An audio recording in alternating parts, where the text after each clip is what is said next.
2张机票。在机场里面，无人机是可以带的，但是说洗头膏还有那个洗面奶带不进来，它需要丢了。等到了拉萨以后，还需要去买洗发水。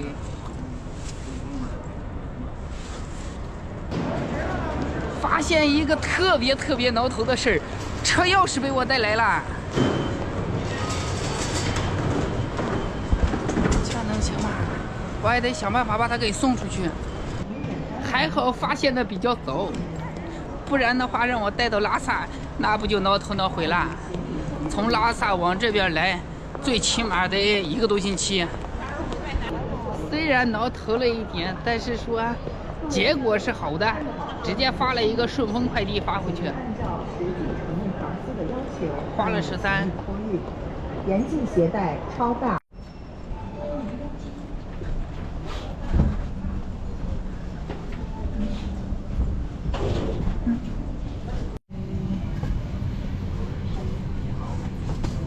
49C，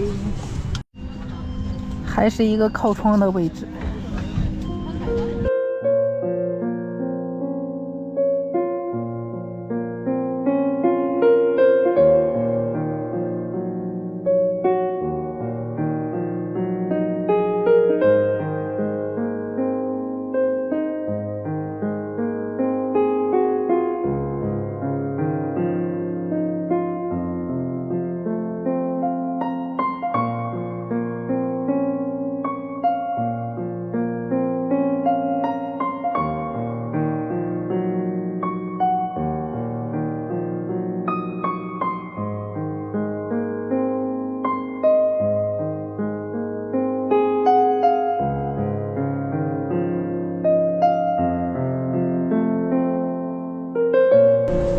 到了成都这边，它还下雨了。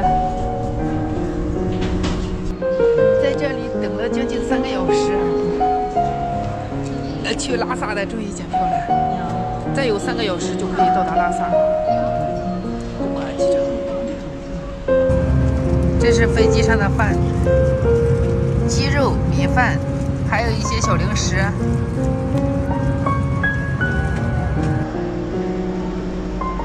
现在这个位置是贡嘎机场，出了车站以后，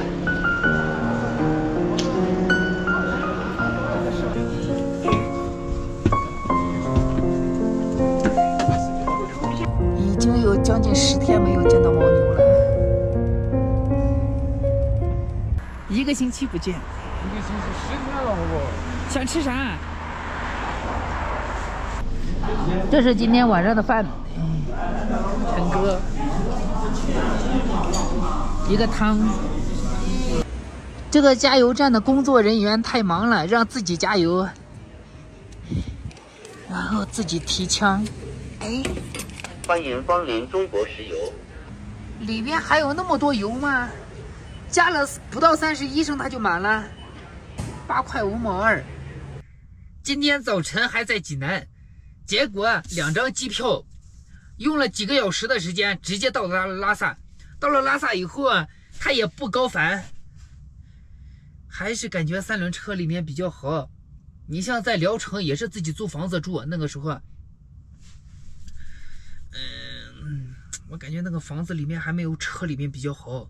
现在车里边有很厚的一个垫子，而且还有电热毯，是吧？再加上小夜灯，就感觉特别温馨。它这个电也是满的。接下来呢，再说一下回家处理的这件事情。这件事情呢，把所有的证据都留给了律师那里，因为我想了一下，这都已经回家了10天。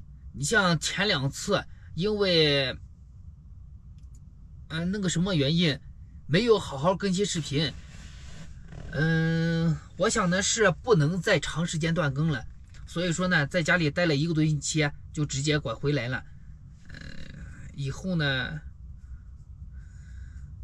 基本上天天都会更新视频，不会轻易断更，这个是绝对不会的。以后只是说摊上这个挠头的事情，希望这件挠头的事情呢，到此为止。